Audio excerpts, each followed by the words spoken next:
ನಮಸ್ಕಾರಗಳು. ಇದು ನಿಮ್ಮ MN ನ್ಯೂಸ್. ಮೈಸೂರಿನ GRS ಫ್ಯಾಂಟಸಿ ಪಾರ್ಕ್ನಲ್ಲಿ ಅಗತ್ಯ ಸುರಕ್ಷತೆಗಳಿಲ್ಲದೆ ನೌಕರರೊಬ್ಬರು ತಮ್ಮ ಕಾಲಿನ ಬೆರಳುಗಳನ್ನು ಕಳೆದುಕೊಂಡಿದ್ದಾರೆ.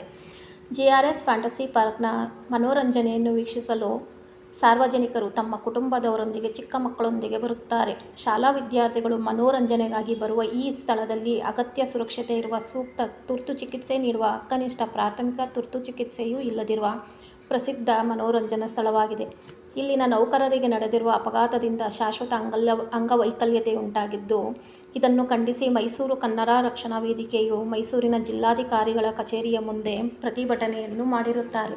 ಈ ಪ್ರತಿಭಟನೆಯಲ್ಲಿ ವೇದಿಕೆಯ ಅಧ್ಯಕ್ಷರಾದ S. Balakrishna, Nalabeedi Ravi, Gopi, Bogadi Siddegowda, palace Babu, Chamaraju, Siddappa, LIC Swamy, Govindaraju, Shivagowda, Chaluvarayaswamy, ರೈತ ಪರ್ವಾಧ್ಯಕ್ಷರಾದ ಅರುಣ್ ಕುಮಾರ್, ಉಮಾಪತಿ, ಸ್ವಾಮಿ, ಗೈಡ್, ಮೋದಿ ಮುಂತಾದವರಿದ್ದರು.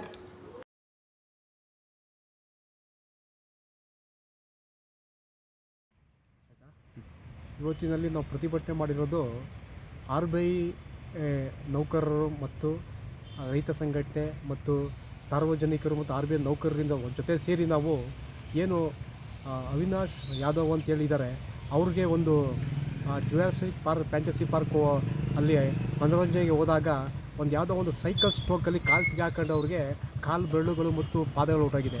ಇದು ಹೋದ್ಮೇಲೆ ಅದನ್ನು ಸರಿಯಾಗಿ ರೀತಿಯ ಚಿಕಿತ್ಸೆ ಕೊಡದೆ ಅವರು ಅರ್ಧಂಬರ್ಧ ಚಿಕಿತ್ಸೆ ಮಾಡಿ ಅದನ್ನು ಇನ್ನೂ ಕಾಸ್ಟಮೋ ಚಿಕಿತ್ಸೆ ಅಂತ ಓದಿದೆ. ಆ ಕಾಸ್ಟಮೋ ಚಿಕಿತ್ಸೆ ನಾವು ಮಾಡೋಕ್ಕೆ ಬರೋಲ್ಲ ಅಂತ ಹೇಳ್ತಾ ಇದ್ದಾರೆ.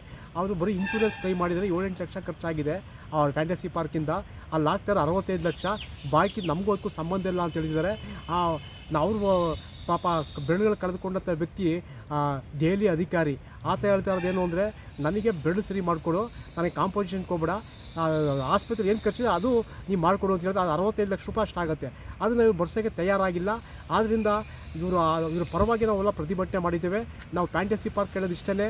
ಇಂಥದ್ದು ಎಷ್ಟೋ ಜನಕ್ಕಾಗಿದೆ, ಆದರೆ ಅದು ಯಾರೂ ಸಹ ತಡವಾಗಿ ಬಂದಿಲ್ಲ. ಈ ಒಬ್ಬೊಬ್ಬರಾಗಿ ಬರ್ತಾ ಇದ್ದಾರೆ. ನಾವು ಅಕಸ್ಮಾತ್ ನಾನು ಸರ್ಕಾರಕ್ಕೆ ಒಂದೇ ಮನವಿ ಮಾಡೋದು, ಇಂಥ ಫ್ಯಾಂಟಸಿ ಪಾರ್ಕ್ ಎಷ್ಟೋ ಜನರನ್ನು ಈ ರೀತಿ ಒಂದು ಅಂಗವಿಕಲಾಗಿ ಮಾಡಿದ್ದೆ, ಅದನ್ನು ನೀವು ಮುಚ್ಚಲಿಲ್ಲ ಅಂದರೆ ನಾವು ವಿರುದ್ಧ ಮತ್ತೊಮ್ಮೆ ಉಗ್ರವಾದ ಪ್ರತಿಭಟನೆ ಮಾಡಬೇಕಾಗತ್ತೆ ಅಂತ ಹೇಳೋಕ್ಕೆ ನಾವು ಎಚ್ಚರ ನೀಡ್ತೇವೆ.